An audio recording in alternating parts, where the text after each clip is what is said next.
Sa ibang balita, isang dating miyembro ng Bureau of Jail Management and Penology ang arestado sa ikinasang buy-bust operation ng mga otoridad sa Bataan. Ang suspect na bilhan umano ng pulis na nagpanggap na poser buyer ng iligal na droga. Balitang hatid ni Shai Morales.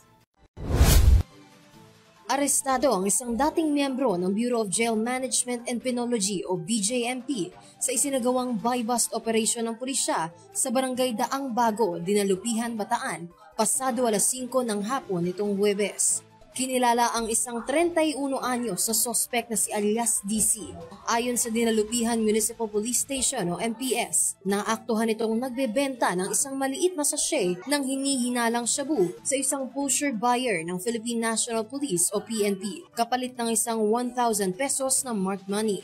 Nakumpiska naman mula sa sospek ang marked money, isa pang maliit na sachet at isang malaking pakete ng hinihinalang shabu na tumitimbang ng 122.10 na gramo at may halagang aabot sa 830,280 pesos. Kasalukuyan ang nasa kustodiya ng pulisya ang sospek at sasampahan ng kasong paglabag sa Sections 5 at 11 ng Article 2 ng Republic Act 9165 o ang Comprehensive Dangerous Drugs Act of 2002. Para sa EuroTV News, ako si Shai Morales, sumasaludo sa bawat Pilipino.